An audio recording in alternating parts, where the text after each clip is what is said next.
last lap was 63 seconds, and now, when it hurts, and they're a long, long way from home, 8 laps to go, Rono's asking the questions of Foster in the sense that he wants to find out whether Foster has fully recovered from that 10,000 metres.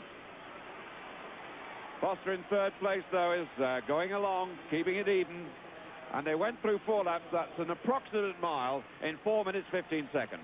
And at this moment, they're on schedule for a near world record pace. Alan Thurlow already beginning to struggle at the back, and Laurie Spencer's lost touch. And the PA confirms that they're just running on a schedule within 3 seconds of world record pace. So the 2 Kenyans out in front now. 2:60, Kip Kosgei got a best 1,500-meter time at 3:38. He's one of the few Kenyans not at an American university. And they're making Foster work. Foster's become detached. 7 laps left. Mijoki takes it on now. All right, Kosgei takes it on from Rono with Foster in third place. Rod Dixon is 4. McLeod is 5. Rose goes at 5. Ahead of McLeod, who's now 6. 7th place is Hutton. 8th, Nyambui. And 9th, Mijoki. 10th is Simmons. And the 2 Kenyans getting away. It's a desperate gap to develop at this stage, and Mijoki realizes that, and he's gone up to join them. Can Foster respond? Nick Rose nursing himself in the middle of the field, but they can't let these Kenyans get away, surely. Well, the only clean sweep we've had in any track and field event at the moment is the 3,000-meter steeplechase, and it was 3 very good Kenyans. It's interesting to see that when Rod Dixon threaded his way through the field, he stopped at the shoulder of Brendan Foster. He didn't try and close the gap on the Kenyans. And if they can maintain this pace, well, they're going to answer all the question marks that have been raised about the distant races out here. Whether altitude or heat or dehydration is playing an effect, these 3 Kenyans are really getting away now and running a very fast time indeed.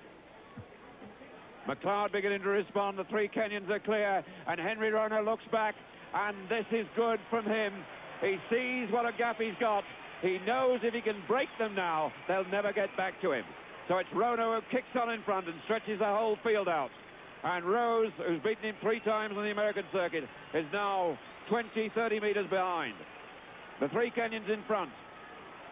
Then McLeod, then Nyambui, then Foster, then Alistair Hutton, then Rod Dixon, and then Rose.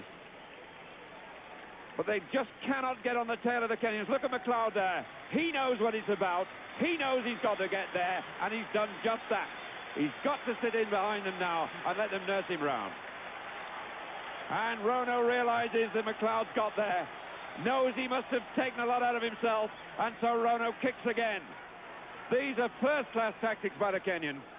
He knew what McLeod had done. He had a look to see who it was. 5 laps left. And when he was hurting McLeod, and McLeod wanted to rest, Rono made it harder. So just under 5 to go. Rono leads. McLeod second. Mijoki and Kosgei together for Kenya. Then Nyambui of Tanzania. Brendan Foster tucked in behind him, and they're getting back with the leader. Foster's run a much more even pace race than the leader. The laps have been 62, 65, 64, 63, 65, 65, 64. And they really are motoring. They're just outside the world record.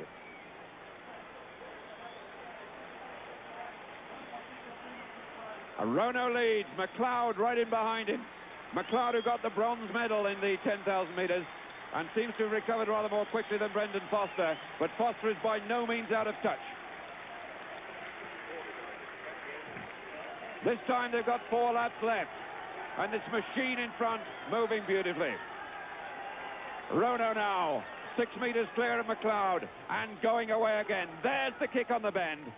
This time he's running sharp bends and slower straights. And I can only repeat Brendan Foster's question of 4 nights ago, how can you work this man out? And McLeod can't go with him.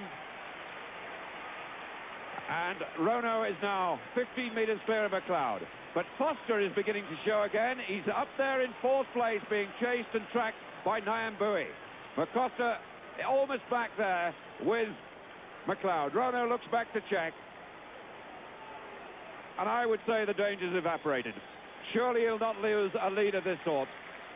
The other athletes who've been engaged in the 10,000 metres earlier